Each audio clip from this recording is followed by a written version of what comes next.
board. Okay, so part 3. So far we have done adding, subtracting. We have done multiplying, dividing. Now we are going to do what's called composite, which means you take a function and you put it inside another function, inside another function. And you could keep going forever. We don't know.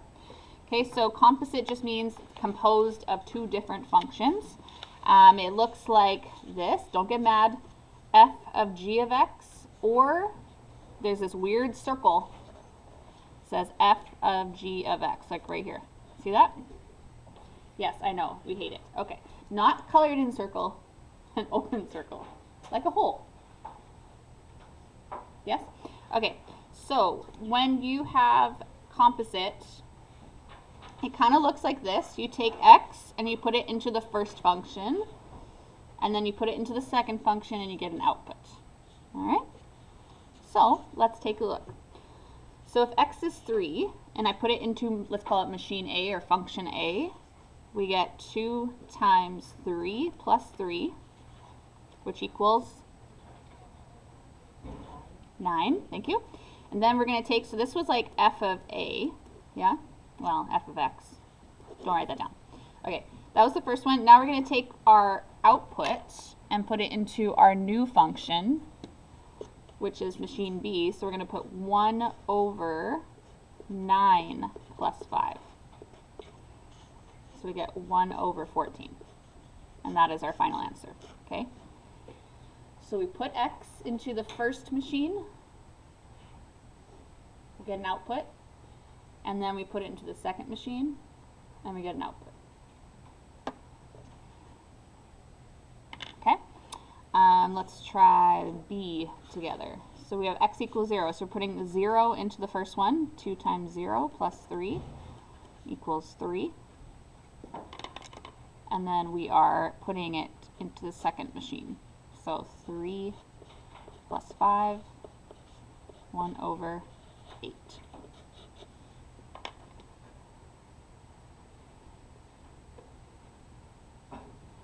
Okay, do you want to try the third one by yourself? If you're watching this video at home, pause the video and try it yourself.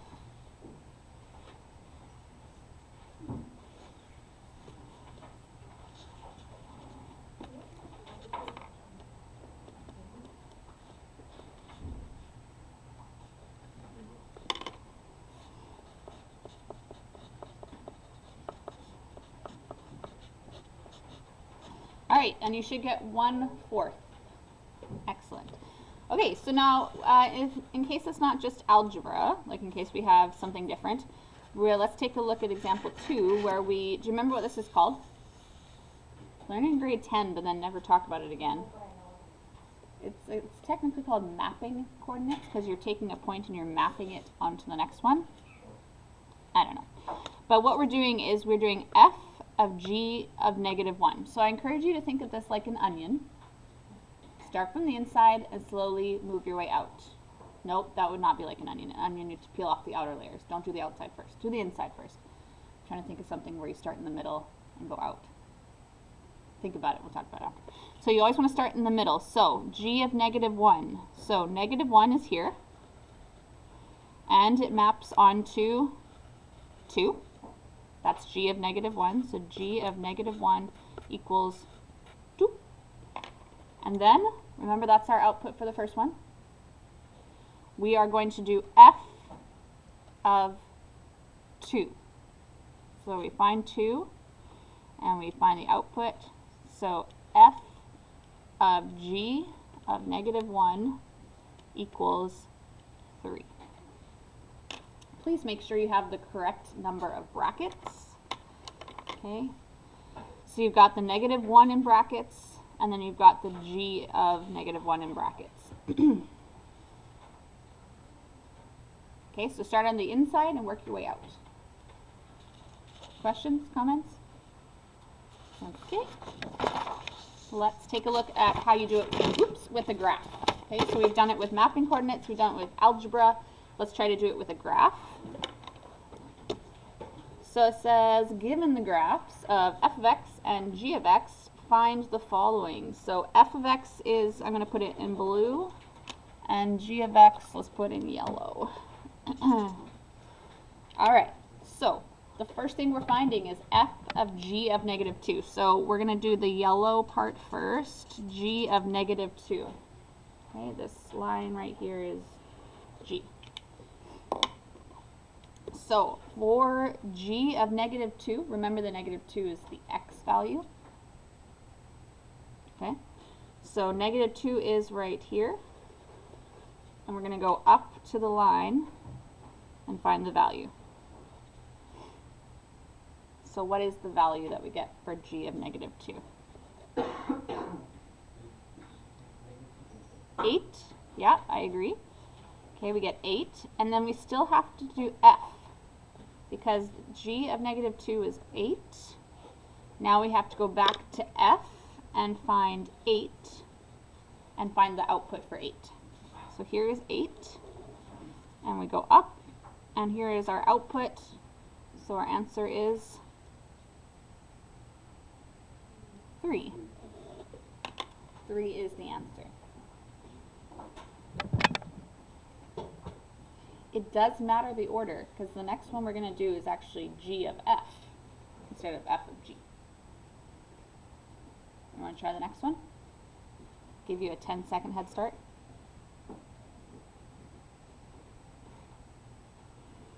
So start with the inside first, f of 3.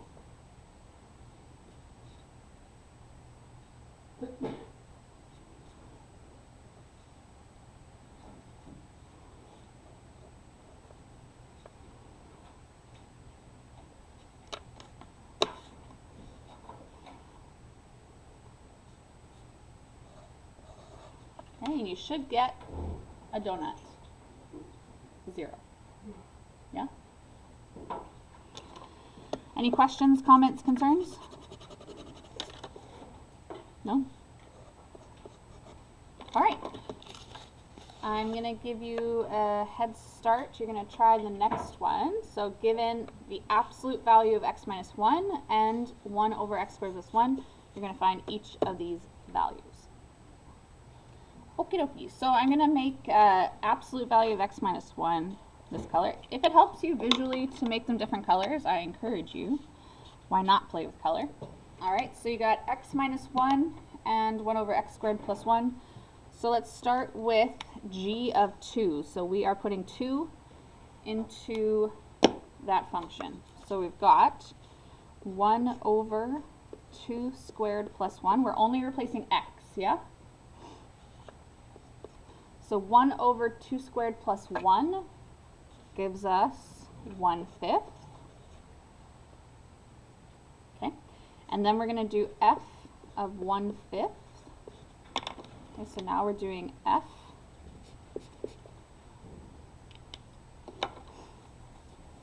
and that will equal the absolute value of 1/5 minus 1, which equals 4/5.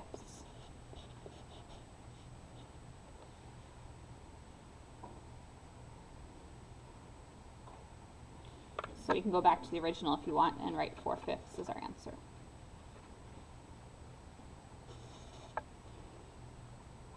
All right, for the second one, we're going to start on the inside first. So we're going to do f of 2.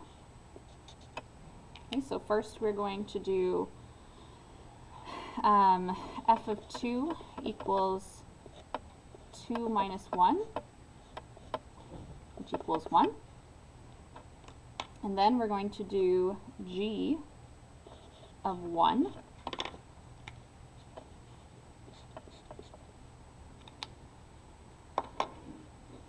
which equals 1 over 2. Some of these you can probably do in your head. You don't have to show every step. So if you know that if I plug in 2 into here, I'm going to get 1, and then I plug in here, I get 1/2. That's fine. You don't always have to show every single step. Now, let's do something slightly more complicated, and let's, instead of plugging in values for x, let's plug in the other function. So we have no values, we're just plugging a function into a function. So if we look at example 5, we've got f of x equals x squared plus 3x, and g of x equals 3x minus 5. Okay, so I'm going to use some colors again. So you got g of x and f of x. First one we're going to do is we're going to put g of x into f of x. Okay, so g of x is going into f of x. My recommendation for you is to write out f of x first. So f of x equals x squared plus 3x. And then we're going to show that f of g of x equals, and let's put open brackets wherever you see an x. Oh, I'm going to run out of room.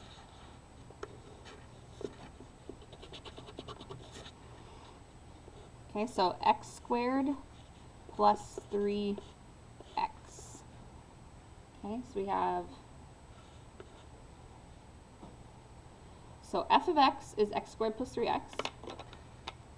All right, here's our x squared plus 3x. Everywhere you see an x is where we're plugging something in. We're used to plugging in numbers, but now we're going to plug in g of x. So g of x is 3x minus 5, 3x minus 5. We are plugging in the whole function of g of x into these brackets. Yeah? Okay, and then you just expand.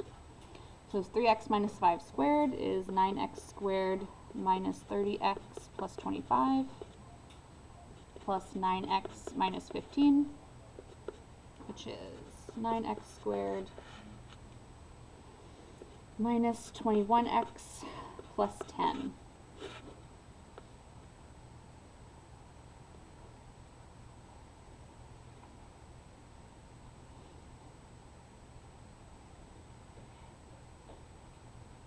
Okay, so I FOILed this bracket, and I just distributed this bracket. So the easiest way to set it up is to write your outside function, leaving spaces for what's going to be plugged in.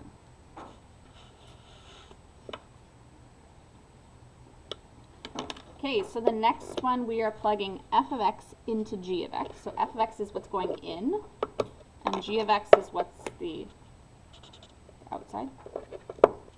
So let's start with g of x. Okay? So g of x equals 3x take away 5. I'm just rewriting the function. Yeah? It's just 3x minus 5. Then we're going to write g of x again, but we're going to replace the x with an open bracket, or a bracket, so we can plug it in. So g of f of x equals 3 bracket minus 5.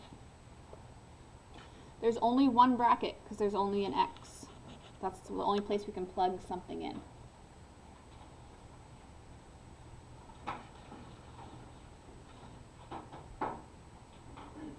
Okay, and we're going to plug in f of x. So x squared plus 3x.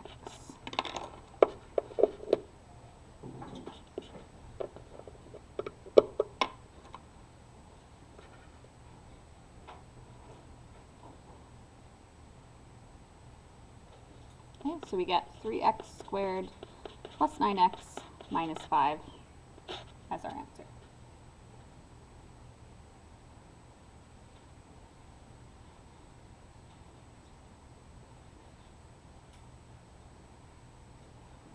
Okay, why don't you try the last one? I'll pause the recording. Try it. All right, f of x. So f of x equals x squared plus 3x. So f of x equals, I'm going to leave a bracket for the squared and a bracket for the x. I'm not going to have enough room, but that's okay.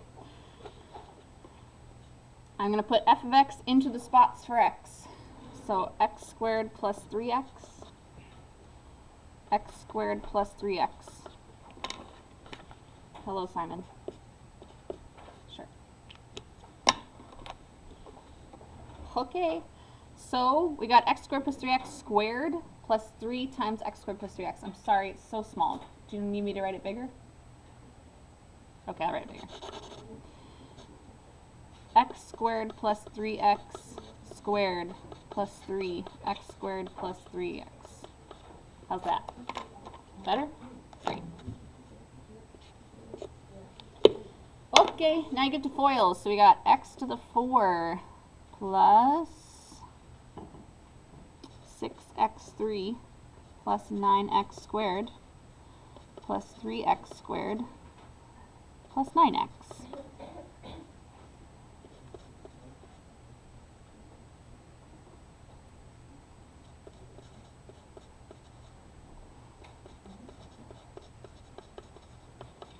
Ta-da! Okay, did anyone get this? Yeah, there we go, lots of nodding heads. So this is a 12, in case you can't see, this is 12. So you should get x to the 4 plus 6x3 plus 12x squared plus 9x. If you don't remember how to FOIL, I'm sorry I can't help you. Just kidding, I'll help you. Alright, so page 11, I'm going to let you try by yourself, but we're going to try example 7. Let's try IJKM, how's that? So let's try I first. So I says find m of h of g of negative 2. Start with the inside. Let's find g of negative 2 first. Alright, g of negative 2. So go back. G of negative 2. Here's g. Let's find negative 2. G of negative, someone yelled 4. I think you're correct. Here's negative 2. 4. Okay, g of negative 2 is 4. I agree. All right. Then we're going to do h of 4. Let's find h. H says the output is twice the input. So what's twice 4? 8. So then we get 8. Then we're going to do m of 8. Ready? M of 8. Do you see how we're always taking the output, putting it back in? M is 4. So the answer is just 4.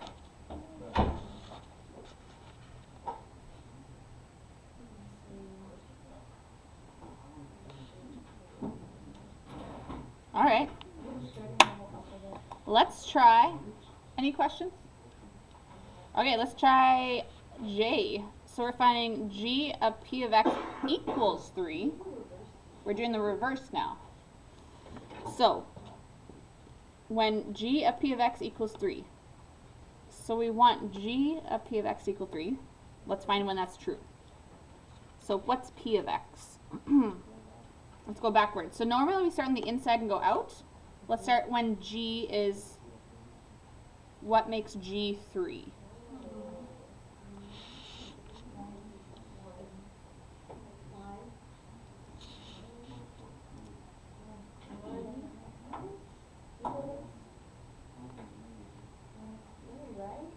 We want g to equal, g of what gives us 3? Well, here's 3. So it could be negative 1. It could be negative 1, or it could be 5. Yes? Do we see that all along here? We get 3. All right, so now let's go to p. Our options were negative 1 and 5. Are there any negative 1s in p of x? Nope, there's no negative 1. There is a 5. So, g of p of x equals 3 when p of x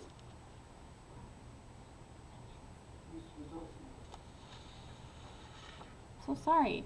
So we're looking for when g of, I know, it's on purpose. Okay, we're looking for that. When x equals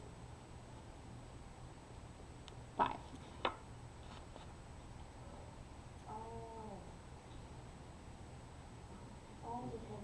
Normally we go from the inside out. Now we're going from the outside in. So we look at g and we say g of what would give us 3? G of negative 1, g of 5. Then we go to p. And there is no negative 1, so we have to choose 5. Ta-da!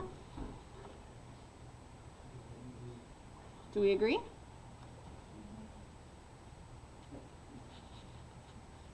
Yes, do you believe me? Yes. Are you sure? The recording. So, the problem is that we looked at x instead of p of x. So you have to look at p of x for 5 and -1, and then you get -3 and 4. All right, let's do k. It's very similar. When g of x equals 2, find all x. Okay, so let's find when g of x equals 2. That means the output is 2. So when does it equal 2? 0 and 4. That is correct.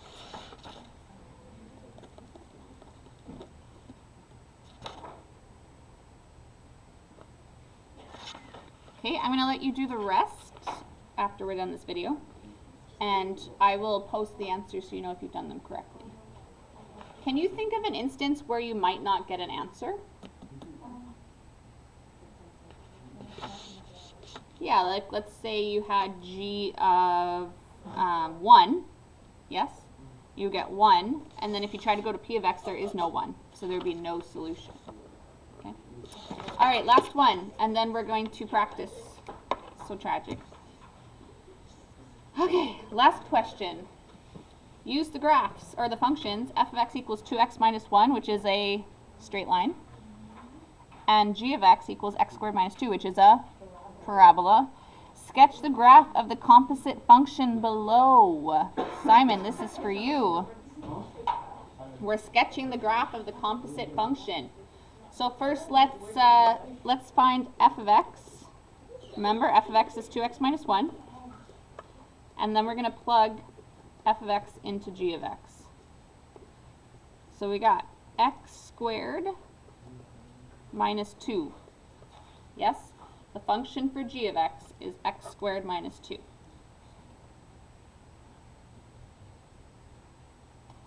X squared minus 2. Okay? And we are plugging this whole f of x into g of x. 2x minus 1. You with me so far? Okay. If not, you have this lovely video to watch after. All right, so let's FOIL. We've got 4x squared minus 4x plus 1 minus 2. Which is 4x squared minus 4x minus 1. So g of f of x equals 4x squared minus 4x minus 1.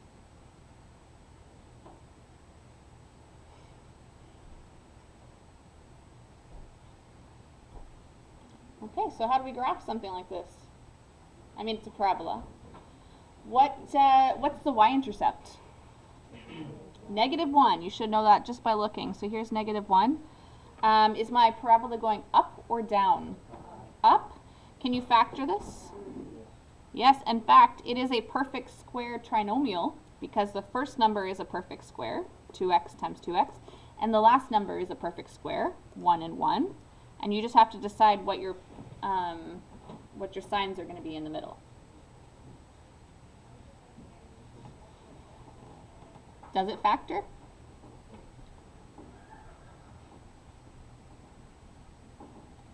It doesn't factor. No. Don't do it. Okay, so let's use -b over 2a. Good old -b over 2a. So, -4 over 2 times 4 equals 1/2. Okay, so part of the vertex is a half. -b would be -4. 2 times a would be 2 times 4. So we have the 4's that cancel, the negatives cancel, and we just get 1/2. Okay, plug it back in and see what you get for the y-coordinate. So 4 times a half squared minus 4 times a half minus 1.